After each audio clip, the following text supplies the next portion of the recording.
Mexico City, Mexico said on Monday it will review all forms of cooperation with the United States, including efforts to combat powerful drug cartels, in a sign of mounting frustration over President Donald Trump's antagonistic attitude toward the country.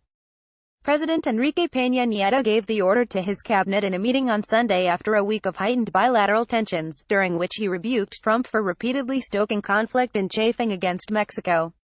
Foreign Minister Luis Videgaray said the review would cover all aspects of the relationship, ranging from border security and migration to trade and the fight against drug gangs. Mexico has long been identified as the leading transshipment point for illicit drugs entering the U.S. Noting that no decision had yet been made to suspend or reduce collaboration, Videgaray said the government had to act given the degree of public support that had been expressed in Mexico for Pena Nieto's tougher stance. The key thing here is that it's not just words. This stance needs to have practical consequences, said Videgaray, who as recently as February had said Mexico's relationship with the United States was closer than it had been with previous governments. The review will last a few weeks, and take place under the aegis of the Foreign Ministry, Videgaray said. After that, Pena Nieto would make decisions based on the very public, notorious differences we have today with the United States, he said. The White House referred a request for comment on the announcement to the State Department. There was no immediate response from the State Department.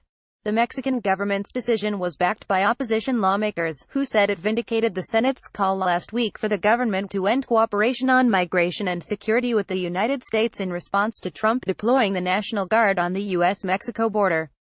Donald Trump has to understand that he must stop threatening, blackmailing and lying in the relationship if he wants Mexico to carry on cooperating on things that matter to him, said Laura Rojas, head of the Senate Foreign Relations Committee and a member of the opposition National Action Party. After Trump set out his National Guard plans, Pena Nieto chided him in unusually forthright terms, telling him not to take out his domestic policy frustration on Mexico. The border plan took shape after Trump accused Mexico of doing next to nothing to stop illegal immigrants reaching the United States when news broke of a caravan of Central Americans organized by a human rights group moving north. Trump again threatened to scrap the North American Free Trade Agreement, NAFTA, and the caravan quickly began dispersing when Mexican authorities moved in to register the migrants. Central American migrants, moving in a caravan through Mexico toward the U.S.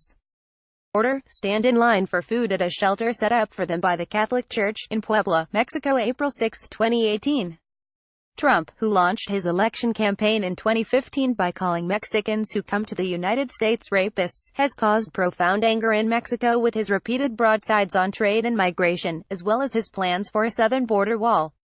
The latest Trump's pact comes as Mexico, the United States and Canada are at a crucial phase in talks to rework NAFTA. The Mexican government has long said the renegotiation should be couched within a review of the entire relationship. Many Mexicans would like to see the government take a tougher line with the U.S. president. Mexican public is far more united in its antipathy toward Trump than it is in support of its own leading politicians. Mexico's next presidential election takes place on July 1, and the main candidates have all upbraided Trump for his digs against the country.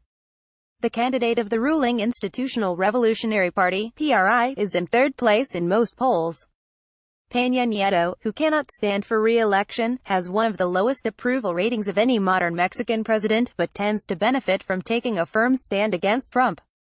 Despite heated public rhetoric, some senior Mexican officials say privately they believe Trump's Twitter attacks in the past week were more intended to fire up his voter base and attack his domestic opponents than hurt Mexico. Videgaray said NAFTA talks would continue at the end of this week at the Summit of the Americas in Lima, Peru, which government officials responsible for the renegotiation are expected to attend. This story was written by Reuters.